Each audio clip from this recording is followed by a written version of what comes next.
This is episode 8 of From Maine with Love, an Allagash Brewing podcast where we talk about beer, our community here in Maine, and things that generally make us happy. That's not even a very long intro, and I always need to read it to make sure I'm getting it right. But it's we got it. So this was a really fun episode to record. I got to chat with Lindsay about all things wheat beer. You know, what beers have wheat in them. We talk about haze stability. We talk about what American style means. And we're talking about it all under the umbrella of what is the difference between three very similar styles of beer: wheat beers, Witbiers, and Hefeweizens. So if you're interested in those beers, listen on.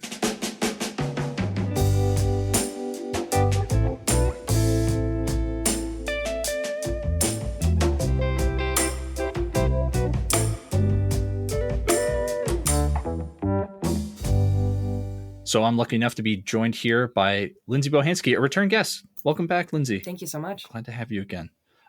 She's a hospitality and education specialist and certified Cicerone. And I realized after the fact, I don't think we explained what a certified Cicerone was in the last one. Yeah, I think the most succinct way to put it is that it's essentially a beer expert. It's the beer equivalent to wine of a sommelier. So it's a certification process. You take a long examination, and there's different levels of certified Cicerone. But I passed the exam, gosh, and it's like 8 years ago now, which is crazy. Wow, yeah. That's wild. That's a lot of knowledge. All right. First question before we dive into some beer styles that we're going to talk about. This is a real hard one, Lindsay. Pancakes or waffles? Oh boy. I'm panicking. I think I'm going to say pancakes. Oh, I go back and forth, but I think I've been on waffles for a little while recently. I actually make them with my daughter, who's 3, who, it is a good activity. If your child likes to like follow directions, which she does pretty well. It's like a good, 25 minutes of making I'm like waffles. Really on the fruit pancake train. Like banana waffles are my favorite.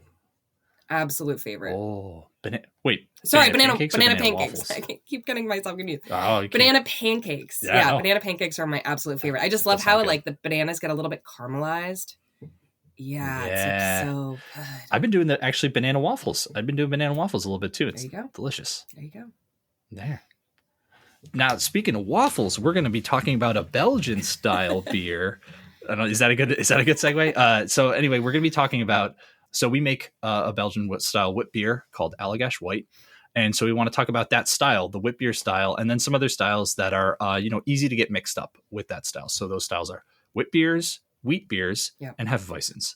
Which confusingly are all wheat beers. Yes. There's a lot of good confusion between them. So we're going to start out, and I just want to ask kind of like the baseline question. Lindsay, could you explain what a beer style is? Yeah, sure. So a beer style is a way for us to essentially know what to expect a beer to taste like, whether it's the flavor, the aroma, the appearance of the beer. Having a style basically helps us categorize a beer into what we should expect it to look and feel like. Right. Love it. I think I've used a analogy of the kind of similar to a movie genre. Like thinking of what to expect from an action movie. Totally. But not every action movie is going to be the same, but it's going to be you're going to be in the same wheelhouse, or, it's going to be different than a drama or a thriller or whatever. 100%. But then, same way with IPAs and wheat beers and whatever else. Definitely. So let's talk about then what character. So we're going to I want to go through each style on its own, but I think that let's start just kind of by explaining wit beer. Makes the most sense. That's what Allagash White is. So could you just kind of tell us, what characterizes a wit beer? Yeah, wit beers are so incredible. Such complex beers with so much flavor, but also so easy drinking, which is what I love about the style. Yeah. So wit beers have a long history. They've been around since medieval times in Belgium. And it wasn't really until the mid 1900s that wit beer which had kind of gone extinct, got brought back into kind of the everyday drinking. Pierre Celis, who started the Hoegaarden Brewery and then moved to the US and started his own brewery. He sort of is responsible for reinvigorating the style of wit beer. And to put it, the beer itself is a style of wheat beer. It's brewed with roughly 50% wheat. And oftentimes there's some unmalted wheat brewed as well.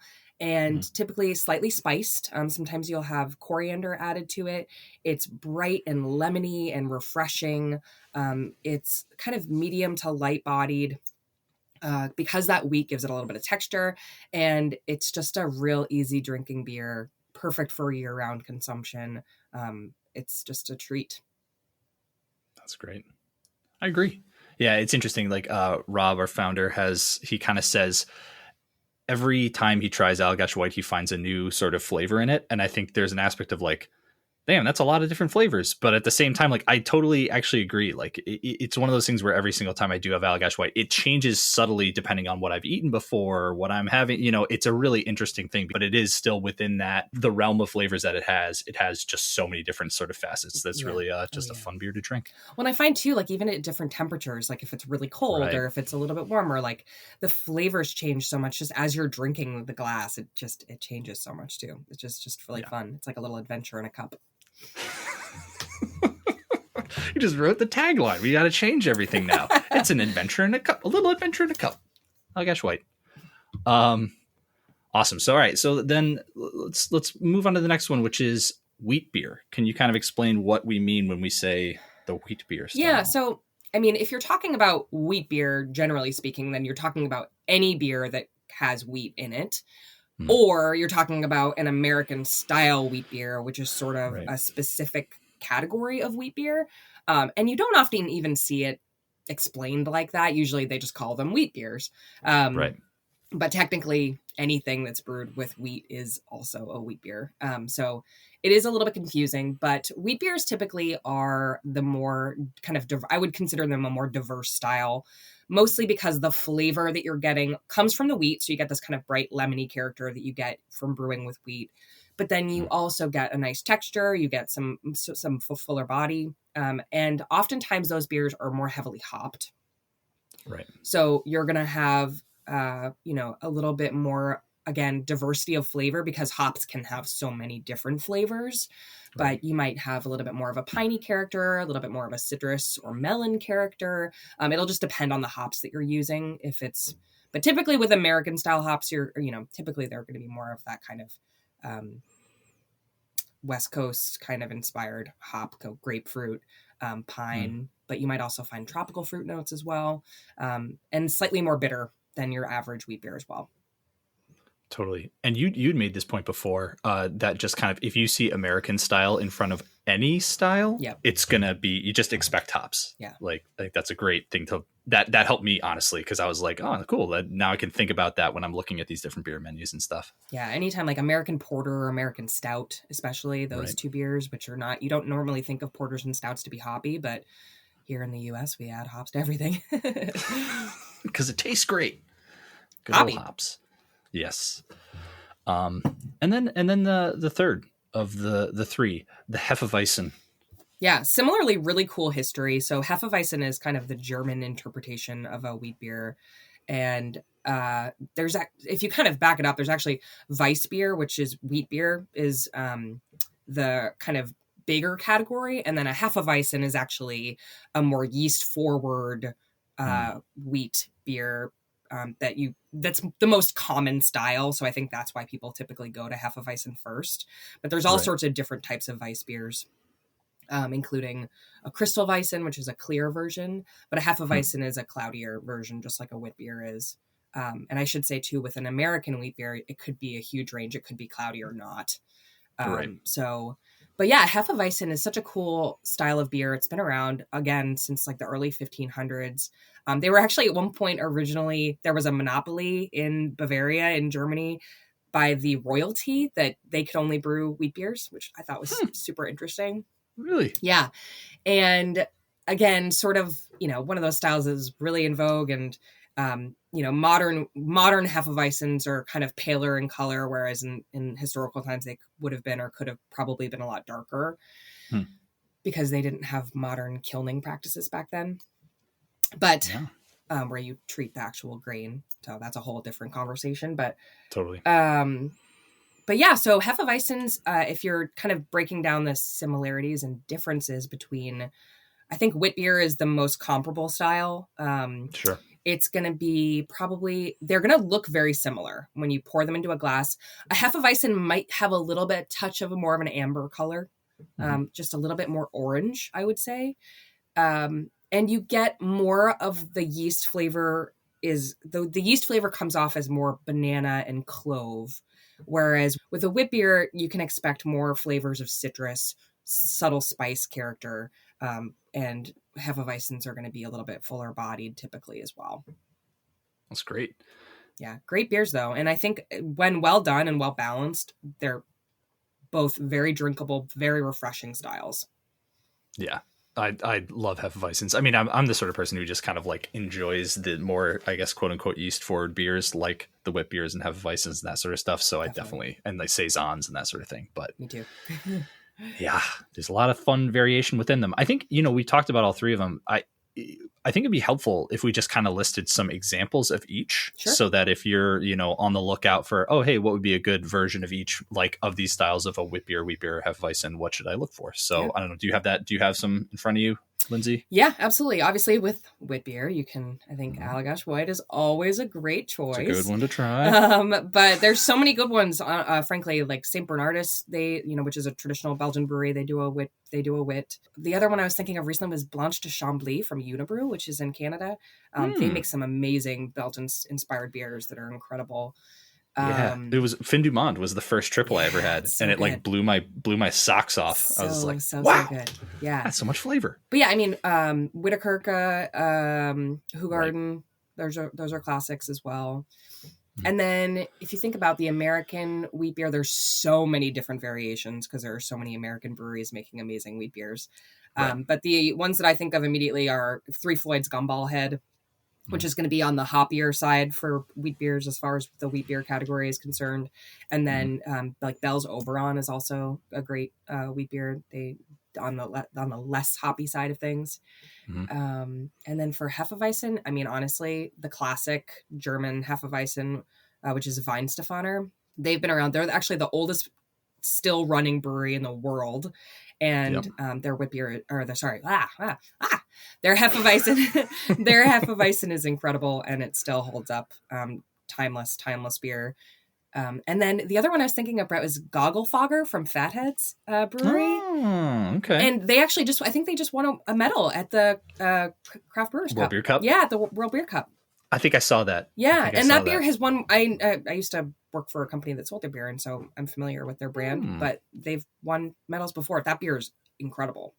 Awesome. So I guess the next thing that makes sense to talk about is, so the one unifying factor of all these beers is obviously wheat.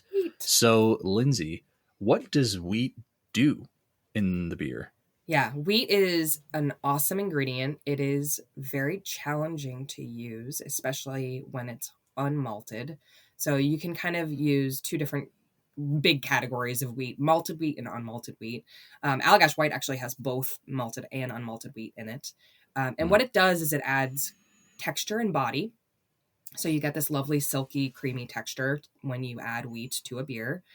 And it also adds a really lovely flavor as well. So typically I find in wheat beers that flavor comes across as really like a lemony, bready character.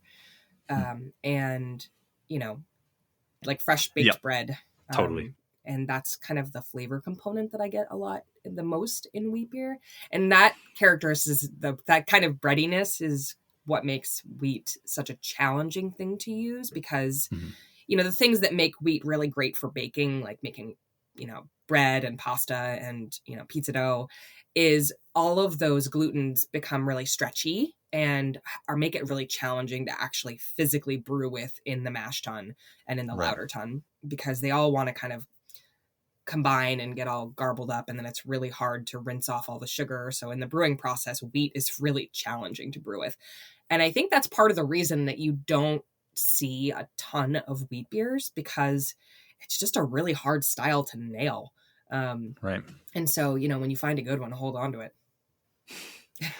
And like, is there something, I don't know if this even makes sense, but is there something about the like, not the glucose in it, but doesn't it, like, you need barley to convert like the wheat to actually help the extract the sugars out of it? Yeah, there's enzymes in barley malt that are already Right. there, that when you add heat to those malted grains, the barley grains, it starts the conversion process of breaking down the starches into sugar. And Right. so wheat doesn't have that same enzymatic property. Getting into the weeds a little bit, but so you really can't brew a beer that's only made with wheat.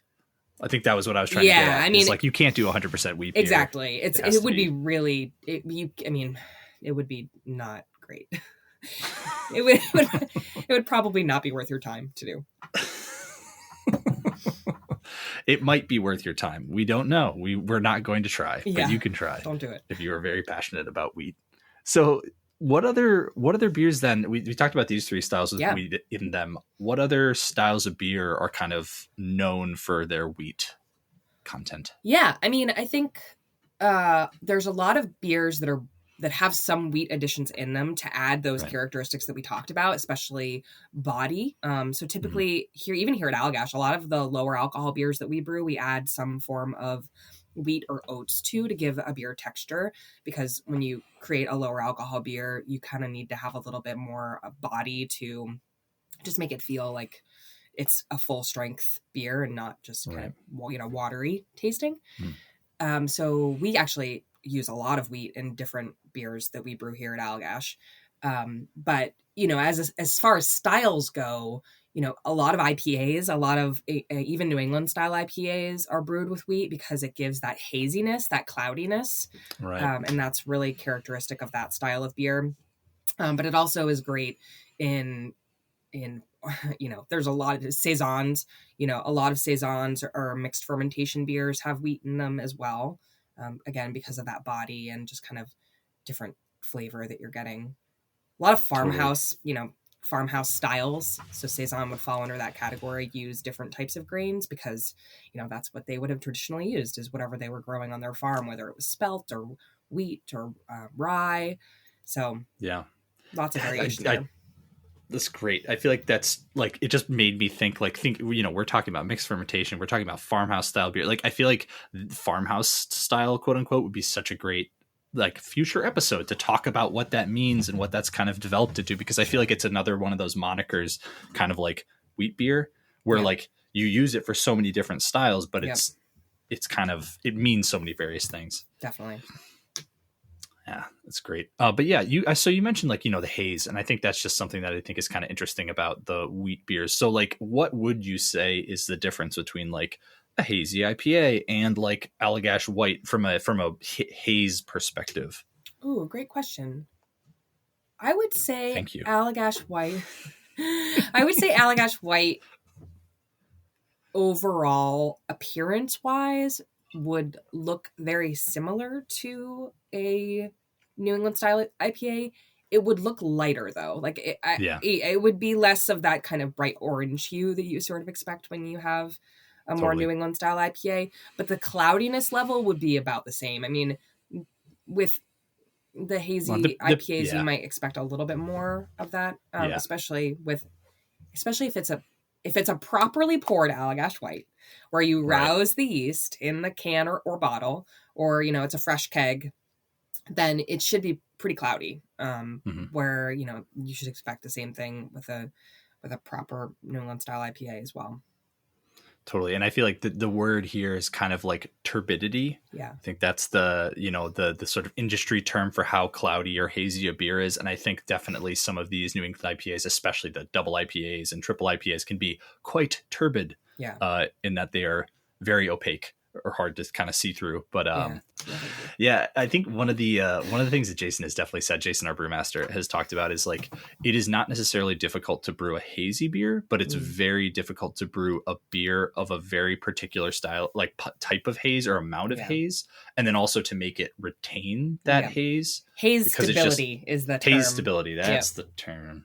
Haze stability. That's why if you look on any can or bottle of Allagash White, you'll see a little thing about rousing your yeast, which is, turning the bottle or can upside down, swirling it a little bit before you pour it, because that's just to kind of to maintain that haze, to get all the yeast and proteins back in suspension, so you're getting the full experience of the beer. Yeah, all that yeast and all the wheat proteins have so much flavor, and that's why we want you to do that. Totally. Also, always pour your beer in a glass. That's really Oh, recommend, especially with white. It's always better. Sometimes I hear like, oh, white on draft and white in the package tastes so different. And the first thing I would say is make sure you pour it into a glass. yeah. I think it's a glass. I mean, glassware is just like, that's the thing is there are so many rabbit holes to go down. You could get it. We could get into all the different types of glassware. You know, what sort of glass are you doing? A tulip? Are you doing a pint glass? You know, and so I think it'd be fun to talk about because I think there's a certain part of it where it does get into the nerdier aspects of beer fandom, but it has value. You know, like there are reasons why people are passionate about this stuff because it does change the experience with the beer. But 100%. if you're just looking to enjoy beer, pour it in whatever glass you got. Yep, totally. Awesome. So we talked about the process of brewing with wheat. I think so. Speaking of beers and speaking of wheat beers in particular, they do tend to be really good with pairing with food. I think generally we are pretty passionate here at the brewery about pairing beer with food. It's one of those things where I think not as many people think of it. The pairing tends to think, you know, in people's minds, pairing with something tends to be like wine, but there's so much versatility in beers like these. So what sort of food, Lindsay, would you think someone would like to pair a Witbier, Hefeweizen with? Yeah. So, you know, kind of a basic principle of beer and food pairing and pairing anything in generally speaking, is you don't want one of the things to outweigh or out flavor the other. So typically you're looking at flavors that are going to be sort of harmonious together and not competing with one another. And so with something like a Witbier, Hefeweizen, you're going to look for lighter fare, things that have maybe some citrusy notes, complementary herbal characteristics. You know, I love pairing Witbier with like a caprese salad or even like a, you know, herbed pasta salad would be delicious. Any lighter cheese, you know, any sort of like mozzarella or like a fresh chev or something that's going to be, you know, complementary flavors, but also on the lighter side of things. Then when you're thinking about more of the American style wheat beers, something that's a little bit more hop forward, you can get a little bit more full flavored, you know, more like, you know, chicken tacos or because that citrusy note really plays well with that kind of flavor combination. But then you get a little bit more of that bitterness, which kind of cleanses your palate for something that's a little bit more rich. So there's a lot there. You know, there's so many different ways that you can pair beer and food together. And there's not really there's not like a wrong answer. It's really whatever tastes good to you, but typically lighter food with lighter beers, stronger foods with stronger beers. Totally. The one that I would add too, when you mentioned kind of the lighter sort of seafood fare, is mussels. I feel like that's just kind of like a quintessential. You see that in a lot of places where it's like you know, you're doing sort of a brine. What is it? Like a base broth. Of mussel broth. That's the word. Had the BR. But yeah, doing like tastes good. Very good. So mussels and white. Yeah. Tasty. Yep. Yeah. Mussels, even like lighter cod preparations, any sort of flaky whitefish is great with beer and Hefeweizen. I would say Hefeweizens tend to be just, to me, a little slightly trickier pairing wise, just because of that kind of stronger banana and clove flavor. There's still so much you can do with that. Yeah, I feel like there's more almost like perceived sweetness in that one. I don't know if it's actually sweetness or not, but I'm thinking of like, you know, Weihenstephaner, like that's one of my favorite beers, honestly. And so like having that with like a brat or having that with like sauerkraut, like, you know, those traditional German things, I think they're traditional for a reason because it cuts that savory with some nice kind of sweetness in the fruit. Absolutely. And you're right. It is more of a perceived sweetness because those beers should not be like, they should be on the dry side. They shouldn't be overly sweet. Yeah. Totally. Yeah, great. Good stuff. That's great. You're just making me hungry now. I know that. I'm just like literally was thinking that. I was like, I'm gonna get a brat. And I'm like literally, I have like a half-eaten banana here. That was good. I'm trying to stay on theme. Hey, no, I appreciate it. Picking the right flavor notes.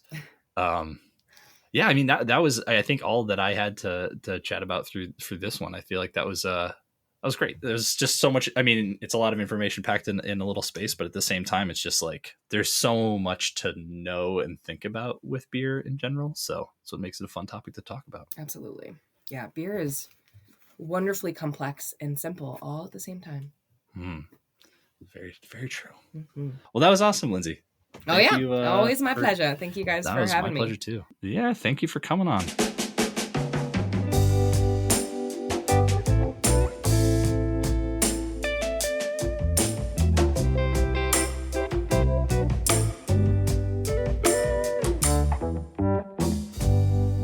This has been an Allagash Brewing production. If you have something you want us to talk about on the show, shoot us a message at podcast@allagash.com, or you can always DM us on Instagram at Allagash Brewing.